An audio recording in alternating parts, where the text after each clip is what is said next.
여러분, 혹시 저축을 시작하려고 마음을 먹었을 때 금융상품 먼저 무턱대고 가입하진 않으시나요? 주변 지인이나 친구들이 가입했다고 하면 따라서 가입하고 하는 그런 일들을 해보신 적은 없으신가요? 그런 경험이 있다라고 하신 분들은 오늘 이 영상 분명히 도움이 많이 되실 겁니다. 현장에서 재무상담을 하다 보면 가장 많이 나오는 질문 중에 하나가요. 저축 어떻게 시작해야 되죠? 라는 질문이거든요. 오늘 그 정답을 알려드립니다. 단순한 금융상품을 선택하는 거 말고요.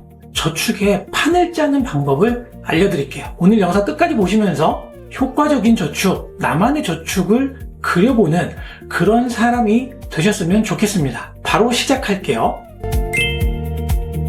저는 말이죠, 이제 현장에서 재무상담을 할 때 저축 시작에서 가장 중요한 것은 저축의 판을 짜는 일이라고 이야기를 해드립니다. 판을 짤 때 좀 이해가 쉽게끔 예를 들어드리면 축구하고 비슷하다고 보시면 돼요. 축구를 예로 들어드리면 축구팀은 한 경기를 할 때 11명이 뛰거든요. 그런데 우리가 포메이션을 볼 때는 뭐 4-4-2라든지 3-5-2라든지 이런 걸 보면 10명이에요. 한 명은 어디 갔을까요? 그렇습니다. 이 한 명은 바로 골키퍼거든요. 골키퍼는 변하지 않는 상수인 거예요. 우리가 재무 목표에 입각해서 뭔가 저축을 시작할 때에도 이 상수는 반드시 존재를 한다는 겁니다. 그게 바로 누구나 나이를 먹는다라는 거. 은퇴 준비는 골키퍼와 같은 상수의 역할을 하는 거예요. 우리 인생에서도 반드시 있어야 되는 상수가 바로 은퇴 준비인 것이고, 소득의 5에서 10%는 묻지도 따지지도 않고 이 골키퍼로 배치를 해야 된다는 얘기예요. 그리고 나머지를 가지고 후팩을 쓸 건지 쓰리백을 쓸 건지 당장은 쓸모없어 보일지 몰라도요, 인생의 후반전에 가장 빛나는 역할을 해줄 겁니다. 결국 축구는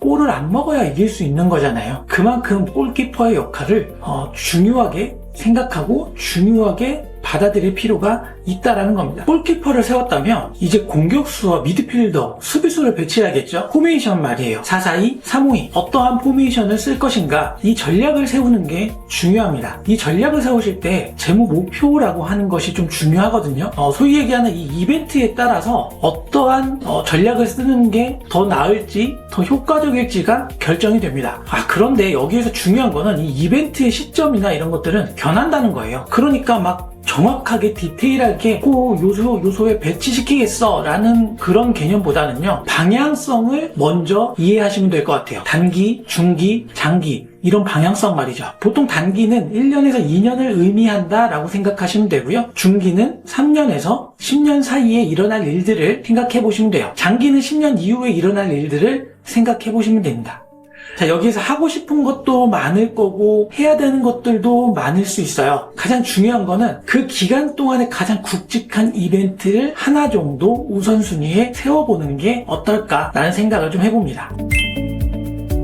방향이 결정되셨나요? 이 방향이 나왔다면 이제 선수를 배치해야겠죠? 목적과 기간에 맞는 적절한 선수를 배치하는 것이 바로 우리가 금융상품을 선택한다 라고 하는 일입니다. 사실상 가장 마지막 단계에 진행되는 일이지만 우리는 저축 시작 단계에서 보통 이 일을 진행하죠. 그래서 확신이 없고 쉽게 흔들리며 쉽게 무너지게 되는 것이죠. 단기는 유동성을 중심으로 상품이 개발이 되고요. 중기는 수익성을 중심으로 상품들이 개발이 됩니다. 장기는 안정성과 수익성을 중심으로 상품들이 개발이 돼요. 이렇게 어느 시점에 어떻게 적용되는 금융상품이냐에 따라서 금융기관들에서도 개발하는데 이렇게 차이를 좀 두거든요. 그러면 우리는 이 금융상품들을 가장 효과적으로 활용하기 위해서는 우리 자신의 재무 상황에 맞게끔 적절한 배치가 중요하다는 거죠. 손흥민 선수를 골키퍼로 쓰면 효율이 떨어지는 것처럼 말이죠.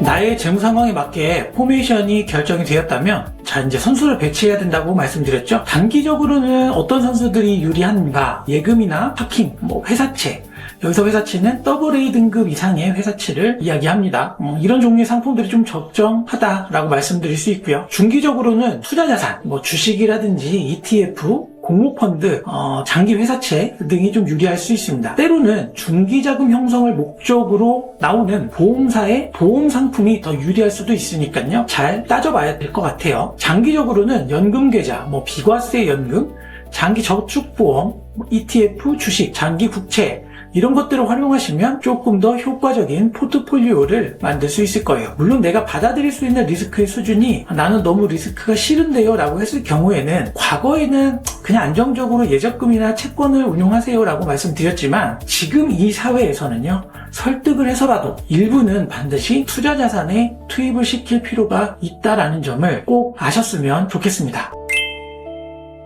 자, 이 선수들을 배치하고 이제 유기적인 움직임과 어떤 디테일한 전술들이 들어갈 거 아니에요? 윙이 이렇게 올라갈 때는 뭐 스트라이커가 좀 내려와주고 이런 식의 움직임에 대한 전술들, 여기에 해당하는 게 바로 어떠한 계좌를 활용할 것인가예요. 대표적으로 ISA 계좌라든지 뭐 연금저축 계좌라든지 IRP 계좌라든지 IMA 계좌, 이런 계좌들을 어떻게 활용할 건가를 결정하는 거. 어느 시점부터 연금을 받을 것이고 어떤 거는 배당 전략을 쓸 것이고 어떤 거는 매매 차익에 대한 전략을 쓸 것이고 뭐 어디에서는 ETF만 운용할 것이고 어떤 계좌에서는 주식만 운용할 것이고, 이러한 디테일한 전략들이 그 다음에 나오는 게 바로 마지막이다라는 거예요. 실제 현장에서 상담을 하다 보면은 금융상품을 먼저 선택하고 이거 그냥 이렇게 이용하면 되는 거 아니에요? 라는 이야기들을 많이 한다라는 거죠. 그러니까 상품의 운용에 대한 효율도 떨어지고 목적에 맞지 않는 현상들이 나타나게 되는 겁니다. 저는 좀 그렇게 생각해요. 남들이 한다고 따라하는 것보다는 실수해도 본인이 생각해보는 게 좀 중요하다. 결국 자기 자신이 힘들게 번 돈이니까요. 어렵다면 주변의 지인을 따라하기보다는 재무 전문가의 도움을 받으시는 걸 권유해드립니다. 내 목적지가 부산이라서 KTX를 탔는데 호남선 KTX를 탔다라는 사실을 알게 됐어요. 그럼 여러분은 어떻게 하실 거죠? 우리는 끝까지 가는 게 아니라 내려서 부산으로 가는 다른 방법을 찾아야 하지 않을까요? 처음보다 부산으로 가는 시간은 물론 길어졌지만 결과적으로는 부산에 도착할 수 있기 때문이죠. 사실 현장에서 재무상담을 하다 보면 어떤 내담자는 정말 주변 지인의 도움을 받거나 아니면 친구들한테 물어봐서 그냥 그들과 똑같이 저축을 했습니다 라고 하시는 분이 계시고요. 어떤 내담자는 정말 본인이 스스로 뭔가를 생각해서 좀 찾아보고 알아보고 이러면서 플랜을 현재 구성하고 있는 그런 분들도 볼 수 있습니다. 스스로 그림을 그려본 사람들은요, 쉽게 흔들리지 않아요. 지금처럼 사실 전쟁도 나고 하니까 매일매일 증시가 변하고 하니까 투자를 처음 하신 분들은 되게 불안할 수 있을 거예요. 하지만 결과적으로 이 전쟁은 언젠가는 종결이 될 것이고 그러다 보면 내 주식에 대한 부분들은 정상화가 될 것이다. 오히려 여기에서 우리가 볼 수 있는 건 뭐예요? 내가 갖고 있는 주식의 내공이나 내성이 얼마나 튼튼한가를 확인할 수 있는 길이기도 해요. 왜냐? 떨어졌다가 회복하는 속도를 보면 알 수 있거든요. 이러한 어떠한 외부적인 변수에 본인의 포트폴리오를 쉽게 흔들지 않더라라는 얘기예요. 그리고 상당히 많은 경험과 지식을 쌓을 수 있습니다. 왜냐? 아니 본인이 만들고 본인의 자금이 들어갔는데 관심이 없을 수가 없잖아요. 안 가질 수가 없기 때문이죠. 그래서 실수하더라도 스스로 해보고 어렵다면 반드시 나만의 재무 전문가와 함께 본인의 저축의 판을 짰으면 하는 바람입니다. 오늘 영상 유익했다면 구독과 좋아요 부탁드릴게요. 여러분의 성공적인 자산관리를 위해 주책임의 재무 이야기가 함께하겠습니다. 감사합니다.